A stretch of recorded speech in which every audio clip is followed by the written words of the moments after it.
Kemudian apa saja yang diharamkan bagi wanita yang haid?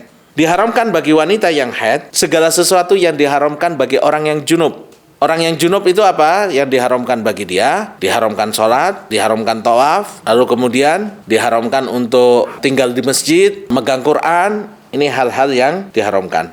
Lalu yang kedua, lewat di masjid jika khawatir akan mengotori. Ini insya Allah kalau zaman kita dengan adanya pembalut wanita, insya Allah bisa terjaga. Namun kalau seseorang lagi dalam keadaan haid, ingin lewat di masjid, dia khawatir akan ada darah atau kotoran yang jatuh, maka tidak diperkenankan baginya untuk masuk ke dalam masjid.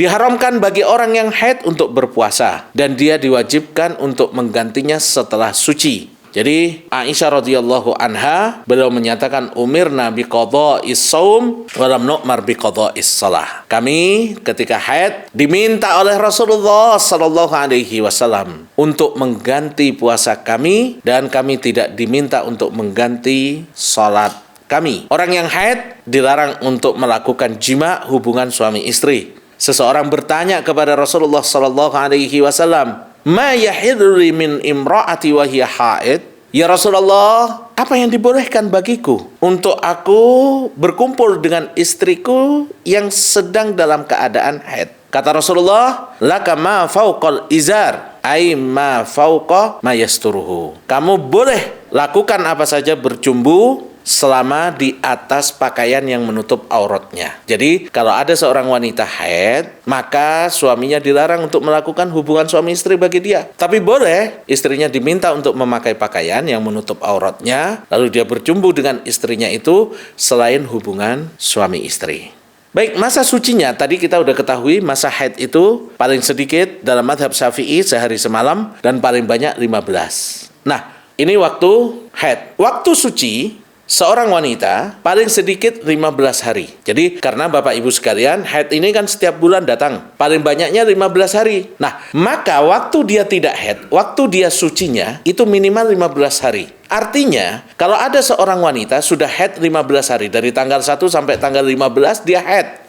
Tiba-tiba tanggal 25 keluar darah. Ini masa sucinya kan baru 10 hari. Dia mulai suci di tanggal 16, tanggal 25 keluar darah. Ini tidak dinamakan darah haid. Karena apa? Karena minimal waktu suci wanita itu 15 hari. Jadi, kalau dia haid tanggal 1, baru suci tanggal 15, maka paling cepat dia mendapatkan haid lagi setelah suci 15 hari.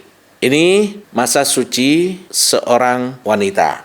Jadi, yang dimaksud dengan masa suci ini adalah masa suci di antara dua haid. Para ulama sepakat bahwa tidak ada batasan waktu maksimal suci di antara dua haid. Nah, jadi Bapak Ibu sekalian, tidak ada waktu maksimalnya.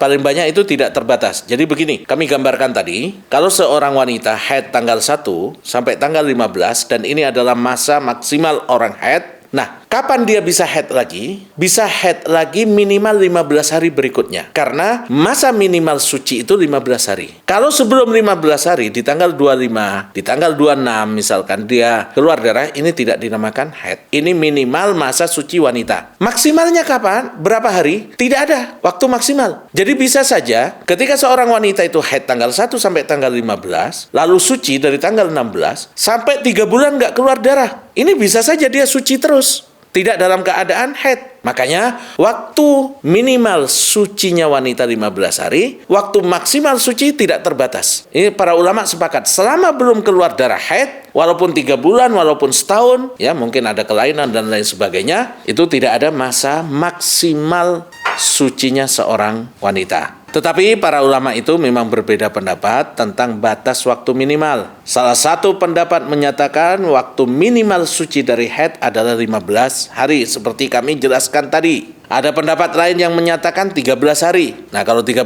hari berarti di hari ke-28 tadi atau ke-29 itu sudah bisa mulai haid. Pada dasarnya tidak ada dalil yang didapat yang bisa dijadikan pedoman waktu minimal suci dari haid. Jadi nggak ada dalil Al-Quran maupun hadis yang menjelaskan secara spesifik tentang masa suci wanita antara dua haid. Ini semua Bapak Ibu pengamatan para ulama berdasarkan kejadian-kejadian yang terjadi di lapangan. Semoga Allah Subhanahu wa Ta'ala memberikan kekuatan kepada para ibu-ibu, kepada para wanita dengan ujian-ujian semacam ini yang seringkali darah haid itu disertai dengan rasa sakit, dan seringkali seorang wanita itu merasa frustasi, merasa sedih karena bisa seperti Aisyah radhiyallahu anha pingin haji sebelum masuk Mekah tiba-tiba haid, atau kadang di bulan Ramadan lagi semangat untuk puasa datang darah haid. Ini semua Bapak Ibu sekalian ketentuan dari Allah Subhanahu wa Ta'ala yang ditentukan kepada para wanita. Semoga Allah Subhanahu wa Ta'ala memuliakan para wanita muslimah.